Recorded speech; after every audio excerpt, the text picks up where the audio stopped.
Okay, so welcome to the deep dive. Today we're going to tackle something pretty fundamental for anyone just starting out in the investment world. And you, our listener, recently shared some info about getting started. Mm-hmm. And we kind of wanted to really unpack the most common mistakes Right. beginners make. Yeah.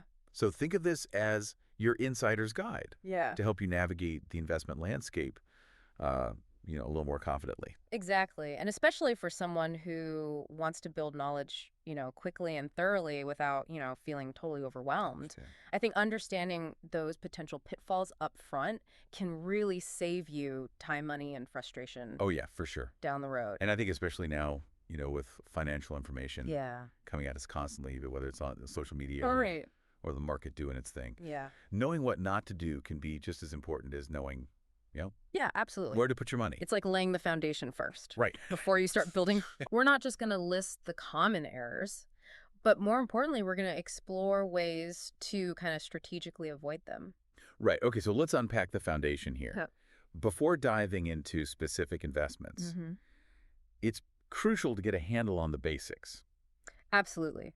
I mean, so many beginners, I think, sometimes just want to jump into picking stocks, Right.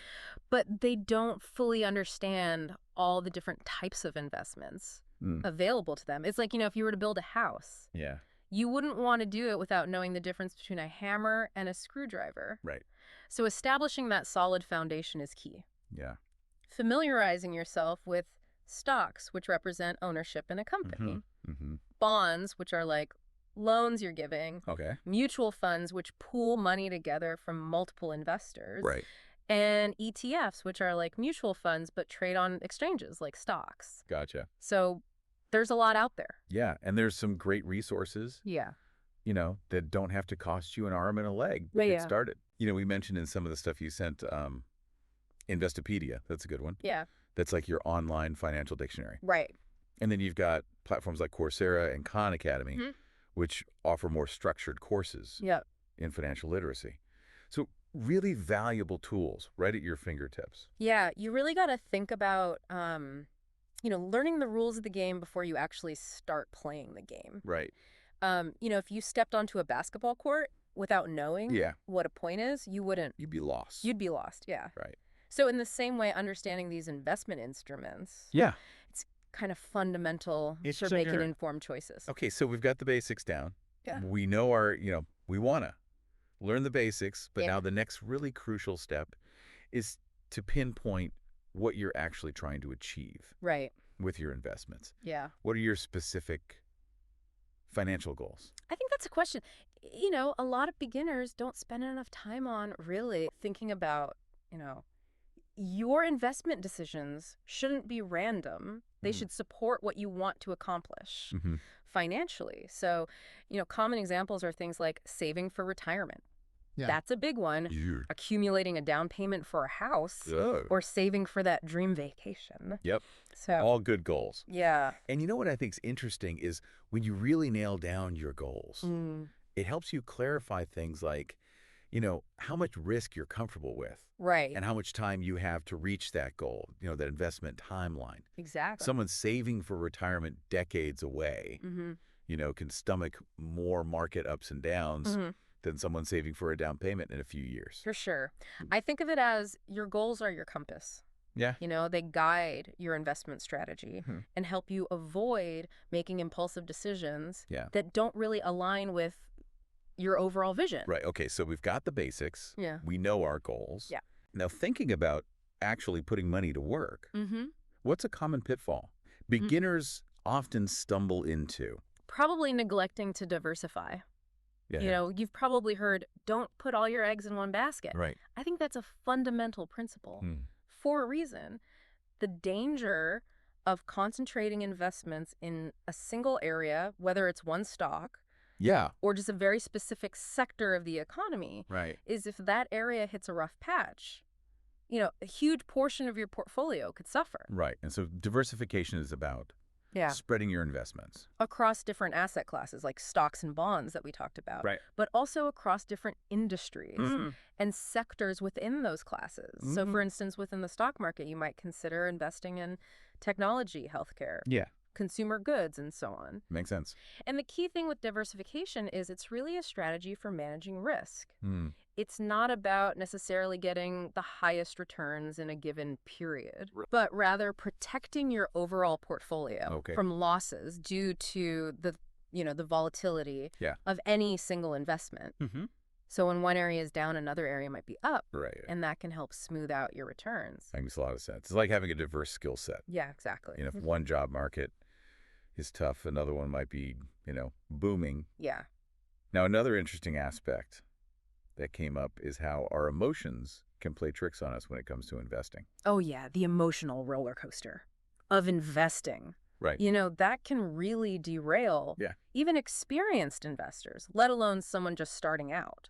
Yeah, for sure. And fear and greed Mm-hmm. are probably the biggest adversaries, Oh, yeah. to rational decision making. Yeah. When the market's doing well and everyone's talking about their gains, Right. you might feel this sense of greed or FOMO, Oh, yeah. fear of missing out, and it can tempt people to buy into things that might be overvalued. Right. And it can even lead to things like confirmation bias, where people just seek out information that confirms their optimistic view. Yeah. And then on the flip side, when the market experiences a downturn, Right. which it inevitably will at some point, fear kicks in.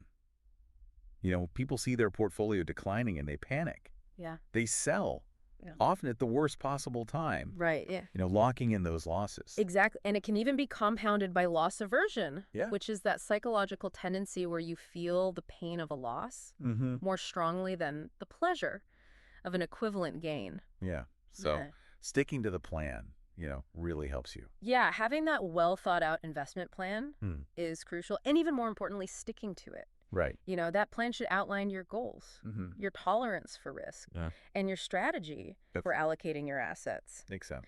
And, by having that framework, you're less likely to be swayed by those emotions or short-term market noise. Okay, so we're building a solid foundation, setting clear goals, diversifying our holdings, trying to keep our emotions in check. What's another area where beginners can unknowingly undermine their returns? Probably the cost of investing. Mm-hmm. It's often underestimated, Right. but incredibly significant factor. High fees really erode your long-term returns. Okay. It's like, if you have a leaky pipe in your savings, Yeah. even if you're consistently putting money in, a significant amount can be lost due to those leaks. Gotcha. And in the investment world, those leaks are fees. Right. Management fees, transaction costs, other expenses Mm-hmm. associated with certain investment products.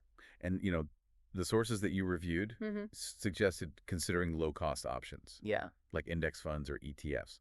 Could you elaborate a bit on those? Sure. So index funds and many ETFs are designed to track the performance of a specific market index, like the S&P 500, Okay. because their strategy is passive. They're mirroring the index rather than actively trying to beat the market. Right. And that generally means that their fees are much lower. Makes sense. So over the long term, those seemingly small differences in fees can compound significantly Wow. and leave you with a much larger nest egg. Okay, so you're essentially gaining broad market exposure Yeah, without having to pay a premium exactly. for someone to try to, pick and choose and outperform. Which is notoriously difficult Yeah. to do consistently. Right. So you're getting a cost-effective way to diversify your portfolio, Gotcha. which aligns with those key principles we've discussed. Now, the world of finance isn't static, right? Yeah. Things are always evolving. How does a beginner stay informed and adapt without getting overwhelmed by the information?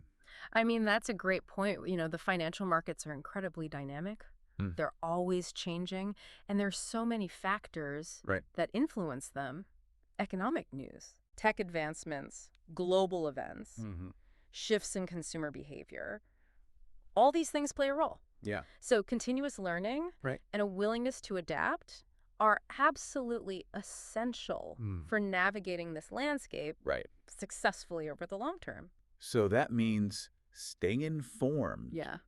about relevant financial news and trends, Mm-hmm. reading reputable publications, listening to insightful discussions, really keeping your finger on the pulse of the market. Yeah, I think it's about finding a way to do that works for you. Right. because everyone's learning style is a little different. Exactly. And it's not just about passively absorbing information, right? Right. It's about being flexible, Mm-hmm.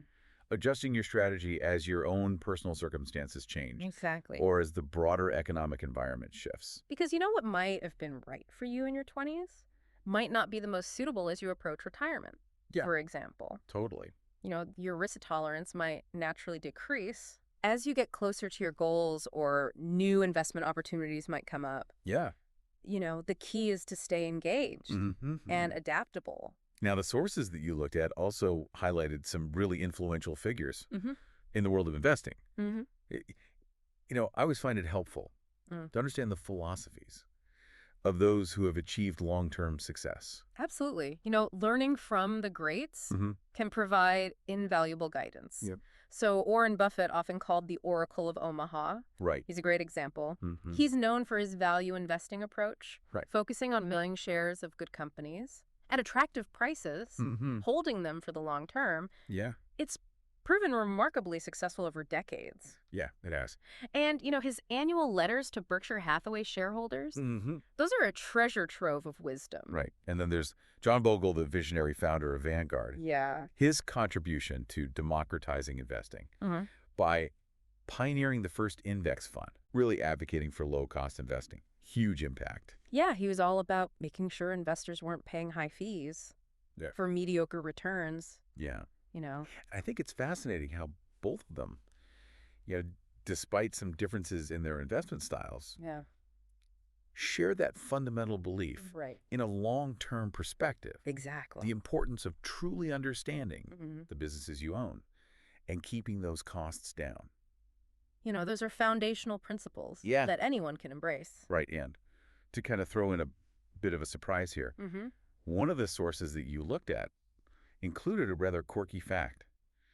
Turns out that the best performing stock over the past 3 decades Yeah. wasn't some high-flying tech company that dominated headlines, Right.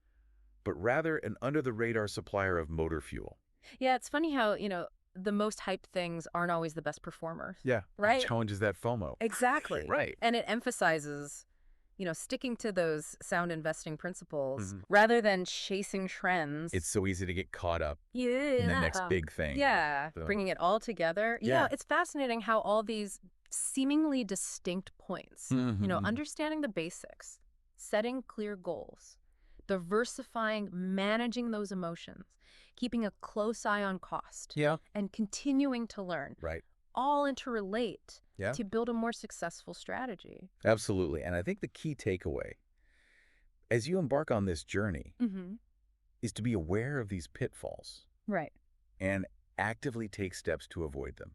You're now equipped with a clearer understanding of the challenges Mm-hmm. and, more importantly, some strategies for overcoming them. Exactly. So marathon, not a sprint. It is a marathon, not a sprint. Requires discipline, patience, and that continuous commitment to learning Mm-hmm. and adapting. And as you continue to reflect on all this, consider this final thought in a financial world that often emphasizes where to invest. How much more resilient might your financial future be? If you focus first on how to avoid those losses, Mm-hmm. what areas of your own financial literacy Right. might help you protect your investments Yeah. and set you on that path towards long-term financial security? That's something to think about. Yeah. Thanks for joining us for the deep dive. See you next time.